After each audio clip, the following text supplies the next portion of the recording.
O livro da revelação de Jesus.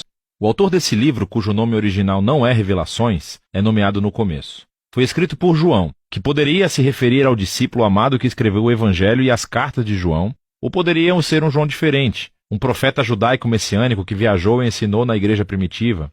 Seja qual for o João, ele deixa claro no parágrafo de abertura que tipo de livro ele escreveu. Ele chama isso de revelação, ou apocalipse. A palavra grega é apocalipsis, e se refere a um tipo de literatura muito conhecida dos leitores de João, proveniente de escrituras hebraicas e de outros textos judaicos populares. Apocalipse relata os sonhos e visões simbólicas de um profeta que revelam a perspectiva celestial de Deus sobre a história e os eventos atuais, de modo que o presente pudesse ser visto à luz do resultado final da história. E João diz que esse Apocalipse é uma profecia, o que significa que é uma palavra de Deus falada através de um profeta ao povo de Deus, geralmente para avisá-los ou confortá-los em tempos de crise. Ao chamar esse livro de profecia, João diz que é a tradição dos profetas bíblicos e leva sua mensagem ao clímax. E essa profecia apocalíptica foi enviada para pessoas reais que João conhecia. O livro começa e termina como uma carta circular que foi enviada para 7 igrejas na antiga província romana da Ásia. Agora, 7 é um número significativo para João. É um símbolo de plenitude baseado no ciclo de 7 dias sabáticos no Antigo Testamento. E João envolveu o número 7 em cada parte desse livro. Agora, com essa abertura, João nos deu uma orientação clara sobre como ele quer que entendamos esse livro. Apocalipses judaicos eram comunicados através de imagens e números simbólicos. Não é um código secreto que prevê o fim do mundo. Em vez disso, João usa constantemente esses símbolos que são extraídos do Antigo Testamento e espera que seus leitores saibam o que os símbolos significam ao procurar os textos que ele está aludindo. Além disso, o fato de ser uma carta significa que João está realmente abordando as situações dessas igrejas no primeiro século. E assim, embora esse livro tenha muito a dizer aos cristãos das gerações posteriores, o significado do livro deve primeiro ser ancorado no contexto histórico do tempo local e público de João, o que nos leva à primeira seção do livro, a mensagem de Jesus às 7 igrejas.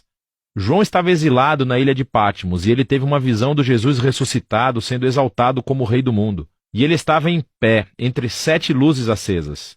E João disse que isso é um símbolo das 7 igrejas na Ásia Menor que foram adaptadas do livro do profeta Zacarias. E Jesus começa a abordar os problemas específicos que cada igreja enfrenta. Algumas estavam apáticas devido à riqueza e à afluência. Outras estavam se comprometendo. Seu povo ainda estava comendo refeições de rituais a outros deuses e dormindo em templos pagãos. Mas outros entre as igrejas permaneceram fiéis a Jesus e estavam sofrendo perseguição e até violência. E Jesus avisa que as coisas vão piorar. Há uma tribulação sobre as igrejas que as forçará a escolher entre o comprometimento ou a fidelidade. Na época de João, o assassinato de cristãos pelo imperador romano Nero tinha passado e a perseguição aos cristãos pelo imperador Domiciano provavelmente estavam em andamento. E assim, a tentação era negar a Jesus, seja para evitar a perseguição ou simplesmente para se juntar ao espírito da era romana. E Jesus os chama de volta à fidelidade para que eles possam superar, ou literalmente, conquistar. E Jesus promete uma recompensa para todos os que conquistarem. Cada recompensa é tirada diretamente da visão final do livro sobre o casamento do céu e a terra. E assim, essa sessão de abertura estabelece a tensão da trama principal que conduzirá ao enredo nesse livro. Será que o povo de Jesus aguentará? Será que eles herdarão o novo mundo que Deus lhes reservou? E por que a fidelidade a Jesus é descrita como conquistadora? O resto do livro é a resposta de João. Depois disso, João tem uma visão da sala celestial do trono de Deus e a descreve com imagens tiradas de muitos profetas do Antigo Testamento. Deus possui criaturas e anciãos ao seu redor que representam toda a criação e as nações humanas. E eles estão dando honra e fidelidade ao único Criador verdadeiro de Deus, que é Santo, Santo, Santo. Na mão de Deus está um pergaminho fechado com 7 selos de cera. Simboliza a mensagem dos profetas do Antigo Testamento e o pergaminho selado das visões de Daniel. Estes são todos sobre como o reino de Deus existirá aqui na terra completamente como no céu. Mas acontece que ninguém é capaz de abrir o pergaminho, até que João ouve sobre alguém que pode. É o leão da tribo de Judá e da raiz de Davi. Ele pode abri-lo. Estas são descrições clássicas do Antigo Testamento do rei messiânico, que traria o reino de Deus através da conquista militar. Agora, isso é o que João ouve. Mas o que ele vê não é um rei-leão agressivo, mas sim um cordeiro sacrificado e sangrento que está vivo, parado ali, pronto para abrir o pergaminho. Agora, esse símbolo de Jesus como cordeiro morto Isso é crucialmente importante para a compreensão do livro. João está dizendo que a promessa do Antigo Testamento do futuro reino vitorioso de Deus foi inaugurada através do Messias crucificado. Jesus venceu os seus inimigos, morrendo por eles, como o verdadeiro Cordeiro da Páscoa, para que pudessem se redimir. Por causa da ressurreição, a morte de Jesus na cruz não foi uma derrota, mas sim a sua entronização.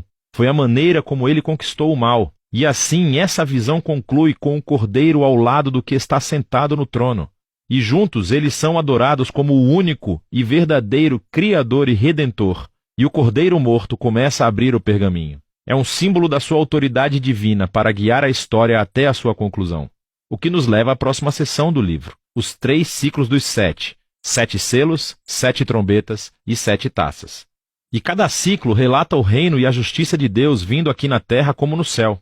Agora, algumas pessoas pensam que os 3 conjuntos de 7 juízos divinos representam uma sequência literal e linear de eventos que aconteceram no passado ou poderiam estar acontecendo agora, ou ainda acontecerão no futuro quando Jesus voltar. Mas observe como João uniu todos os 7. As últimas 7 taças saem da 7ª trombeta e do 7º selo. E as 7 trombetas emergem do 7º selo, como as bonecas matrioscas, cada 7ª continha as próximas 7. Observe também como cada uma das séries de 7 culmina no juízo final e elas têm conclusões correspondentes. Portanto, é mais provável que João esteja usando cada conjunto de 7 para descrever o mesmo período de tempo entre a ressurreição de Jesus e o futuro retorno, de 3 perspectivas diferentes.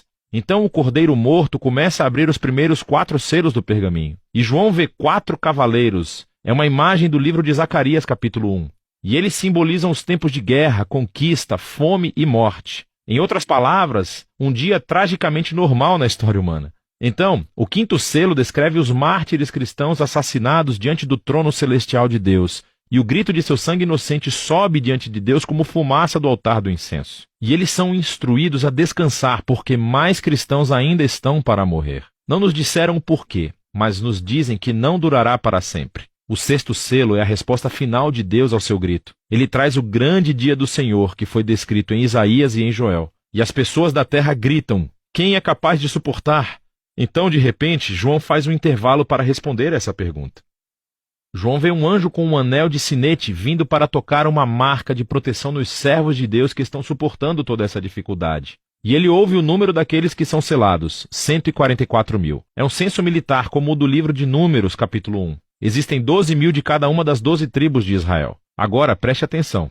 O número desse exército é o que João ouviu, assim como ele ouviu sobre o leão conquistador de Judá. Mas em ambos os casos, o que ele viu então foi o surpreendente cumprimento daquelas imagens militares em Jesus, o Cordeiro morto.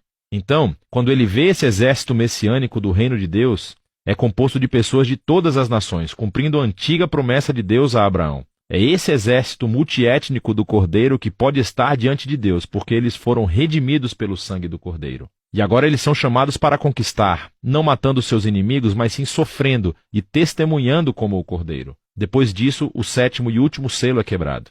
Mas antes que o pergaminho seja aberto, as 7 trombetas de advertência emergem e o fogo é tirado do altar do incenso. Simboliza o grito dos mártires e é lançado na terra, trazendo o dia do Senhor à sua conclusão. Agora, com as 7 trombetas, João recua e reconta a história novamente, dessa vez com imagens da história do Êxodo. Assim, as primeiras 5 explosões de trombeta repetem a praga enviada ao Egito.